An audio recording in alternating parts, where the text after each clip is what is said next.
Hello friends, how are you? I hope you all are good. आज की जो हमारी क्लास होगी, आज मैं आपके लिए लेके आई हूँ गाइज एस्टेट स्पेशल क्लास, जिसमें हम डिस्कस करेंगे पीजीटी इंग्लिश एस्टेट का जो सिलेबस रहता है उसको डिस्कस करेंगे, ताकि आपके लिए इजी रहे एस्टेट क्रैक करना। तो वैसे तो गाइज कोई भी बोर्ड ने अपनी तरफ से कोई भी सिलेबस नहीं दे रखा किसी भी एग्ज़ाम के लिए, चाहे वो हमारा कोई भी एचएसएससी का एग्ज़ाम हो, लेकिन फिर भी गाइज जो प्रीवियस पेपर हैं उनके बेसिस पे मैंने आज आपके लिए सिलेबस तैयार किया है। उसमें से ही आपको 100 नहीं तो 99% सिलेबस इसी से कवर हो जाएगा आपका, जितना भी पेपर में आता है। तो गाइज देखिए, सबसे पहले हम थोड़ी सी बात कर लेते हैं कि कॉमन पेपर में गाइज जो 90 मार्क्स हैं उनमें 5 सब्जेक्ट इंक्लूड है 19 मार्क्स के, और जो हमारा एचटेट जो स्पेशल सब्जेक्ट स्पेसिफिक है सब्जेक्ट है वो 60 मार्क्स का आता है गाइज। तो यहाँ हम 60 मार्क्स की बात करने जा रहे हैं, क्योंकि कॉमन सिलेबस की आपको पता भी होगा, और अगर आप कहोगे तो मैं उसकी भी एक क्लास बना दूंगी। लेकिन यहाँ हम बात क्या कर रहे हैं, इंग्लिश सब्जेक्ट की बात कर रहे हैं कि 60 नंबर हैं वो एग्जामिनर है वो कहाँ से पुट करता है हमारे एस्टेट में। तो यहाँ जो 60 नंबर का पेपर आता है वो कहाँ से आता है, लिटरेचर से, और जो हमारा ग्रामर का पोर्शन होता है, ग्रामर या फिर हम कह सकते हैं कि लैंग्वेज आधारित कुछ क्वेश्चंस आ जाते हैं। तो यहाँ से हमारा 60 मार्क्स हैं वो कवर किया जाता है। तो इन्हीं के ऊपर हम डिस्कस करेंगे सिलेबस के लिए। तो देखना एक बार सीक्वेंस से ही हम करेंगे। जो हमारे 60 मार्क्स हैं, तो यहाँ गाइज सबसे पहले हम थोड़ी सी बात कर लेते हैं कि ग्रामर में कहाँ से क्या कुछ आता है। ग्रामर का देखते हैं।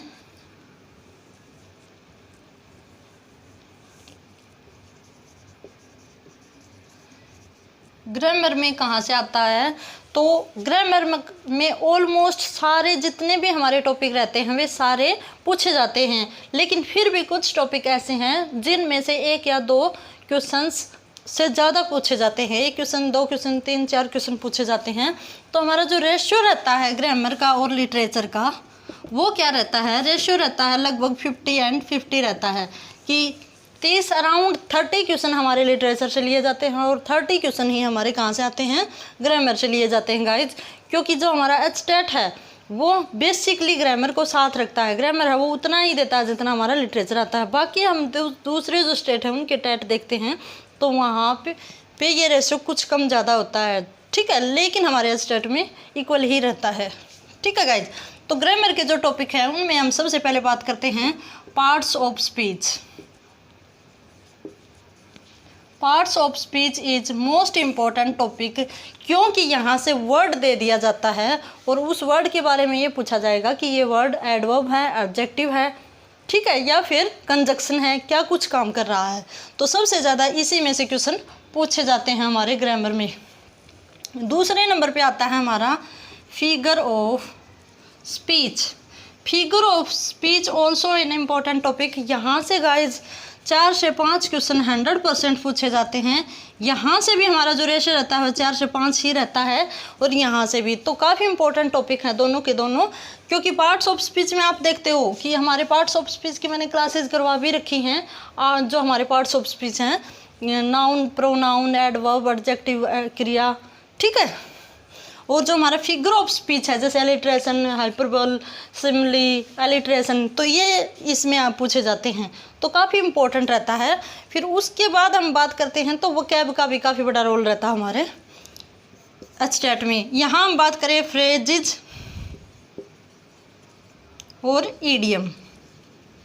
ईडियम्स पूछे जाते हैं। फिर उसके बाद अगर हम बात करते हैं तो सेंटेंस का काफ़ी बड़ा टॉपिक रहता है। सेंटेंसेस में क्या पूछ लेगा, या तो एरर पूछ लेगा, एरर या करेक्शन करना, ठीक है गाइज, कि कौन सा सेंटेंस करेक्ट है, या फिर एक टाइप भी पूछ सकता है, जैसे टाइप्स, कि जो इसमें कौन सा सेंटेंस ऐसा है जो कंपाउंड सेंटेंस है, कौन सा सेंटेंस ऐसा है जो कॉम्प्लेक्स सेंटेंस है। तो यहाँ सेंटेंस का भी काफ़ी बड़ा रोल रहता है हमारे एचटेट की ग्रामर में। अब आगे बात करते हैं हम स्पेलिंग मिस्टेक, ठीक है गाइज। जो करेक्शन करना, स्पेलिंग की स्पेल्ट है मिस स्पेल्ट देखना या फिर करेक्ट पूछ लेगा। तो यहाँ काफ़ी क्वेश्चन पूछे जाते हैं। एक प्रोवर्ब का भी टॉपिक रहता है, प्रोवर्ब भी कई बार पूछ लिया जाता है। वर्ब फ्रेज के साथ प्रोवर्ब पूछ लेता है, जैसे हमारी हिंदी में बात करते हैं मुहावरे और लोकोक्तियाँ, तो वो भी रहता है, इम्पोर्टेंट टॉपिक रहता है हमारी इंग्लिश ग्रामर में। अब इसके बाद अगर हम बात करते हैं तो इसके बाद जो वॉइसेज है, नरेशन है, यहाँ से इक्का दुक्का क्वेश्चन पूछता ही एग्जामिनर हर बार। उसके बाद अगर हम बात करें तो हमारे जेंडर है, कई बार जेंडर का क्वेश्चन भी आया है। उसके बाद नंबर का भी। तो देखने तो आपको सारे ही टॉपिक पढ़ेंगे, लेकिन फिर भी कुछ का रेशियो ज़्यादा वो ज़्यादा रहती है। फिर इसके बाद अगर हम बात करते हैं क्लॉजेज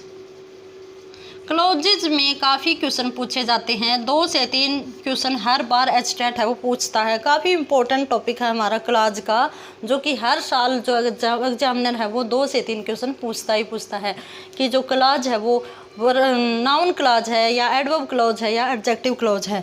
तो इस टाइप से पूछ लेता है कि ये प्रिंसिपल क्लॉज है या सबऑर्डिनेट क्लॉज है। तो गाइज काफ़ी इंपॉर्टेंट है, माय फेवरेट टॉपिक है क्लॉज। ठीक है गाइज। अब उसके बाद अगर हम बात करें तो मॉडल से भी काफ़ी क्वेश्चन पूछ लिया जाता है। टेंसेज, जो हमारे टेंसेज हैं वहाँ से भी क्वेश्चन पूछ लिया जाता है। इसमें क्या करता है कि फॉर्म दे देगा कि इसमें जो करेक्ट है वो ऑप्शन में फिल करो, करेक्ट ऑप्शन फिल करो।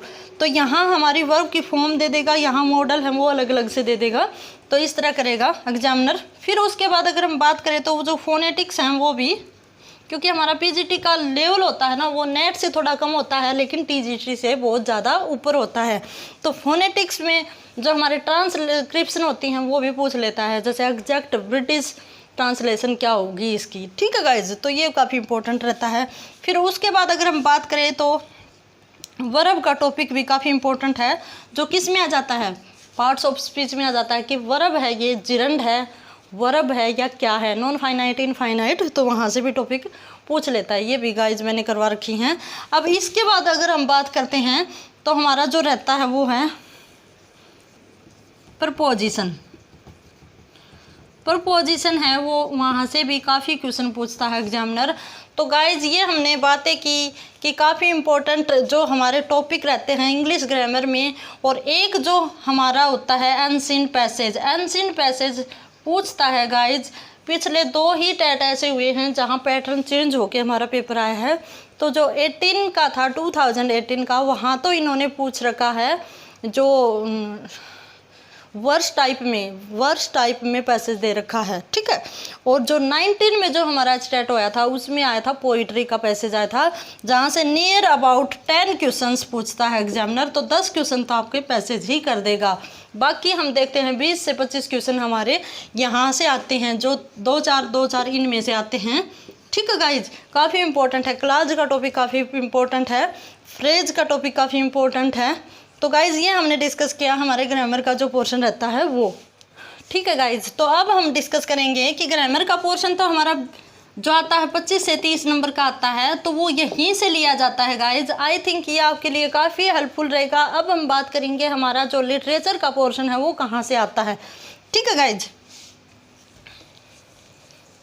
ये लगभग अराउंड सारे ही टॉपिक आ जाते हैं, लेकिन कुछ टॉपिक ऐसे होते हैं जहाँ से क्वेश्चन ज़्यादा मात्रा में पूछे जाते हैं, जैसे 3 से 4 क्वेश्चन, 4-5 क्वेश्चन पूछे जाते हैं। तो उनका रोल काफ़ी बड़ा रहता है। उन टॉपिक को आप बिल्कुल भी मत छोड़िएगा।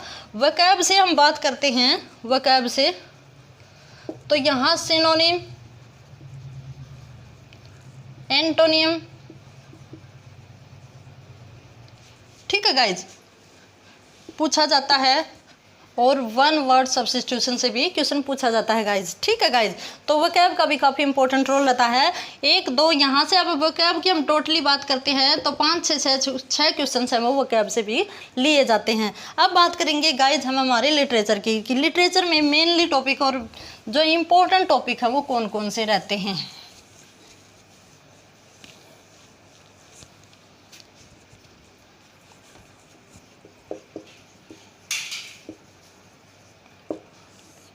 लिटरेचर के, तो यहाँ हम सबसे पहले बात करते हैं एनसीईआरटी की। एनसीईआरटी से 5 से 7 क्वेश्चन पूछे जाते हैं, ज़्यादा क्वेश्चन नहीं पूछे जाते, लेकिन गाइज 5 से 7 क्वेश्चन भी काफ़ी ज़्यादा इंपॉर्टेंस रखते हैं। ओनली जो हमारी एनसीईआरटी है वो 9 to 12 की ही आएगी, नीचे नहीं आएगी। जो नीचे वाला जो लेवल रहता है वो हमारा टीजीटी का है। टीजीटी का जो लेवल है वो हमारा 6 to 8 है, तो 6 to 8 की तो टीजीटी में आएगी और 9 to 12 पीजीटी में आएगी गाइज। तो यहाँ एनसीईआरटी में हम क्या करेंगे, अगर हम एनसीईआरटी पढ़ने बैठते हैं तो ये नहीं है कि पहले पेज से स्टार्ट करके लास्ट तक है, नहीं, हमें पढ़ना है जो हमारे राइटर हैं उनके नेम और जो हमारे लेसन वगैरह या पोएम वगैरह हैं उनके नेम। ठीक है गाइज। दूसरा जो इम्पोर्टेंट करैक्टर रहते हैं, मेजर करैक्टर रहते हैं हमारे जो लेसन में, उनके नेम आपको लर्न करने हैं, बस इतना ही। ठीक है गाइज। तो यहाँ हम करेंगे जो हमारी एनसीईआरटी है उसकी समरी पढ़ेंगे कि इसमें क्या मोरल आइडियाज़ है या क्या इसका थीम रहा है, किस बारे में जो ये लेसन है वो है, और उनका मेजर करैक्टर। ये तो हमारा हुआ एनसीईआरटी का। ठीक है गाइज। अब दूसरी बात करते हैं हम लिटरेचर की, कि लिटरेचर है वो कहाँ से आता है। इंडियन लिटरेचर भी आता है और हमारा जो ब्रिटिश लिटरेचर है वो भी आता है, उसके साथ साथ थोड़ा बहुत अमेरिकन लिटरेचर भी पूछ लिया जाता है गाइज। तो लिटरेचर की हम बात करते हैं क्योंकि लेवल है वो हमारा नेट से थोड़ा कम है और टीजीटी से काफ़ी ज़्यादा ऊपर है। तो यहाँ हम लिटरेचर की बात करते हैं तो जो हमारा रेनेसा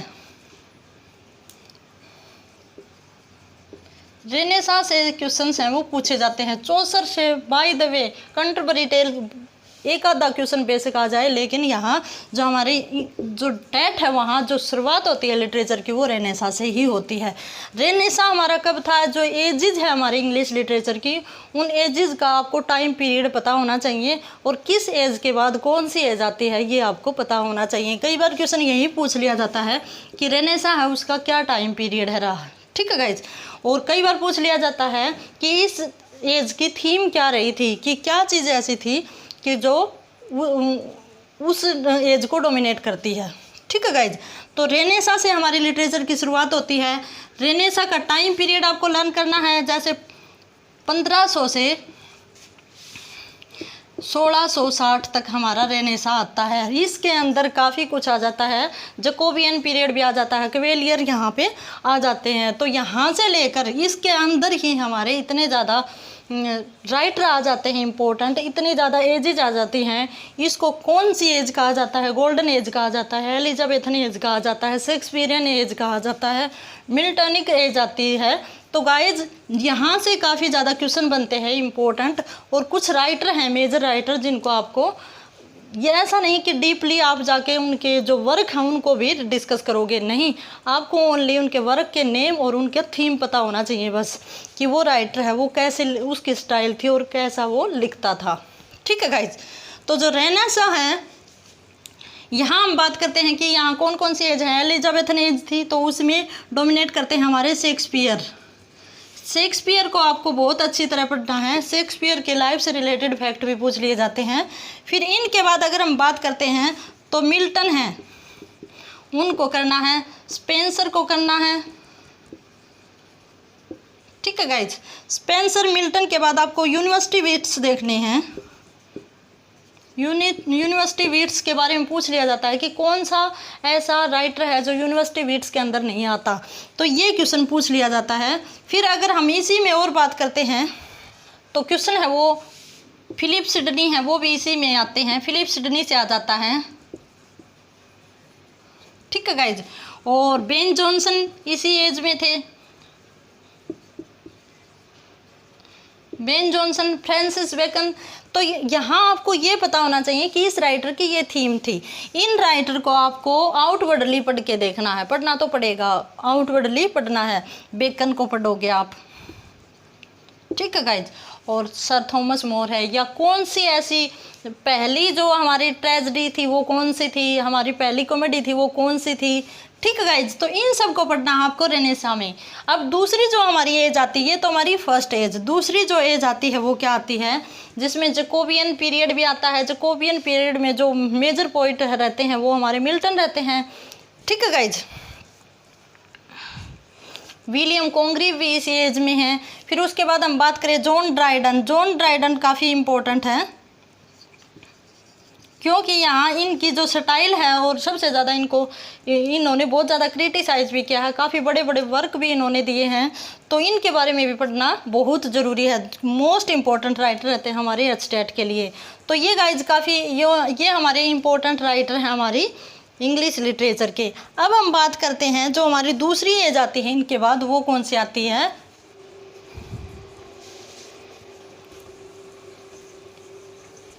देखना एक बार दूसरी एज देखेंगे हम। दूसरी एज है हमारी neo classical. Neo classical as है, उसमें मेजर जो राइटर रहते हैं वो दो ही हैं, पोप जिसको एज ऑफ पोप बोला जाता है और एज ऑफ जॉनसन बोला जाता है, सैमुअल जॉनसन। तो दो ही एज हैं जहाँ ये एज रहती है इनकी, वो क्या रहती है 1700 से 1745 इनकी डेथ के साथ ही इनकी एज ख़त्म हो जाती है। फिर 1745 से ये एज है 1798 तक रोमांटिक एज। तो इनमें हमें थोड़ा बहुत पढ़ना है, वो अलेक्जेंडर पोप और डॉक्टर सैमुअल जॉनसन को ही पढ़ना है। इनके बाद जो हमारी थर्ड एज आती है वो क्या आती है, रोमांटिक एज। रोमांटिक एज में हम क्या पढ़ेंगे, मेजर राइटर पोइट हैं इनके वर्ड्सवर्थ, ठीक है, लेक पोइट हैं। यहाँ से काफ़ी क्वेश्चन बनता है, काफ़ी इंटरेस्टिंग एज भी रहती है और काफ़ी ज़्यादा इम्पोर्टेंट एज भी रहती है। यहाँ से जो हमारे पोइट हैं, जो लेक पोइट हैं, यहाँ जो वर्ड्सवर्थ हैं, विलियम वर्ड्सवर्थ हैं, उनके नेम पूछ लिया जाता है कि नेचर पोइट कौन से हैं, लव पोइट कौन से हैं। तो ये सब बातें जो वर्ड्सवर्थ है इनको काफ़ी ज़्यादा बड़ा बना देती है। इनका जो वर्क रहता है प्रीफर्स टू लिरिकल ब्लड्स, जिसके साथ ही हमारी एज की शुरुआत हुई थी, तो उसके बारे में भी पूछ लिया जाता है। तो यहाँ जो Southey, Robert Southey, Coleridge, PB Shelley, तो ये इम्पोर्टेंट राइटर रहते हैं। चार्ल्स डिकन रहते हैं। तो यहाँ लॉर्ड बायरन इम्पोर्टेंट राइटर रहते हैं यहाँ रोमांटिक एज में। तो romantic age most important age है हमारे इंग्लिश लिटरेचर की और एज वेल एज हमारे एचटेट की। तो गाइज इसको करना काफ़ी मस्ट है। अब उसके बाद अगर हम बात करते हैं हमारी जो नेक्स्ट एज आती है, तो वो आती है हमारी विक्टोरियन एज। जो हमारी रोमांटिक एज है वो कहाँ से कहाँ तक आती है, 1798 से 1835 तक हमारी क्या आई, रोमांटिक एज। अब हमारी जो फोर्थ एज है विक्टोरियन एज,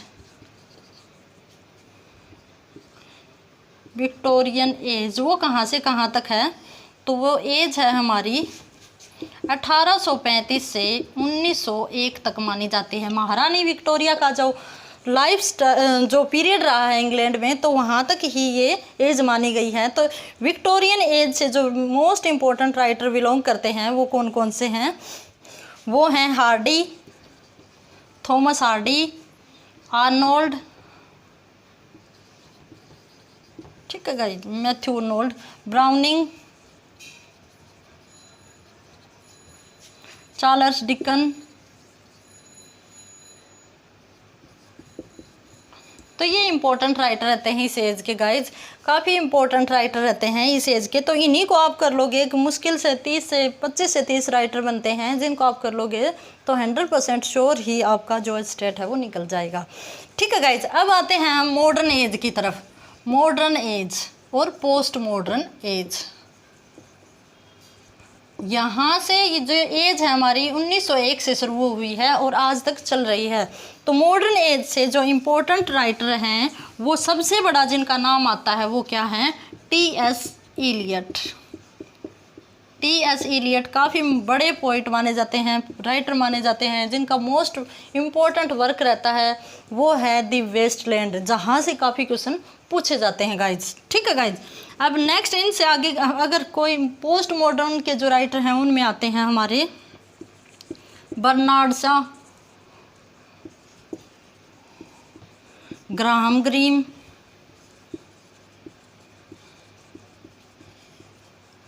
वर्जीनिया वुल्फ,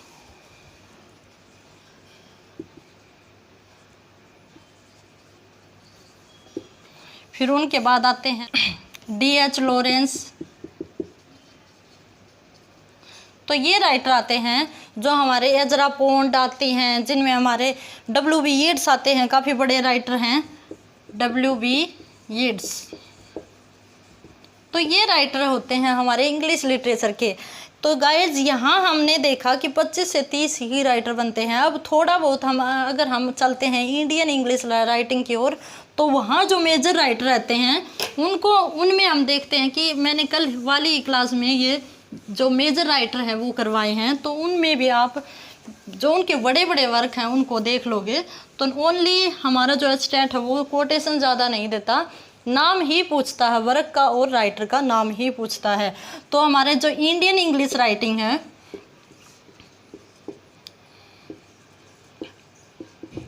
वहाँ से अगर हम बात करें तो A.K. रामानुजन,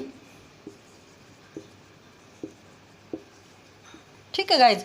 एक और बात मेरे दिमाग में आई है कि जो नोबेल प्राइज़ है इसका भी आपको पता होना चाहिए gun.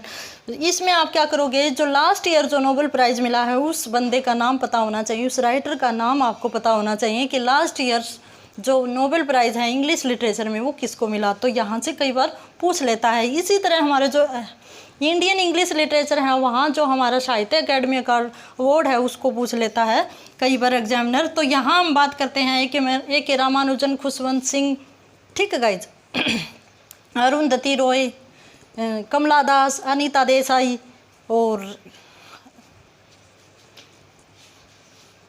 Nazim skill, Ruskin bond, ठीक है गाइज, रुडयार्ड किपलिंग, या फिर हम कह सकते हैं कि R.K. नारायण, खुशवंत सिंह, ठीक है गाइज। तो यहाँ हमारे इंडियन इंग्लिश राइटिंग से भी पूछ लिया जाता है।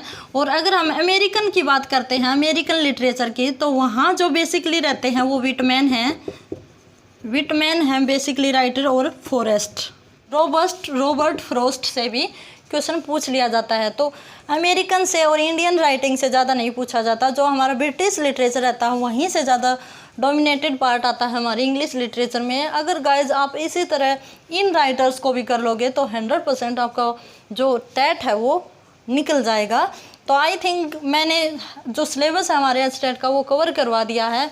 फिर भी अगर कुछ राइटर या फिर कोई एक आधी बात रहती है तो मैं उसको डिस्क्रिप्शन बॉक्स में डाल दूँगी। तो आई थिंक गाइज आपके लिए काफ़ी हेल्पफुल रहेगा। और इसी के साथ हैव ए गुड डे।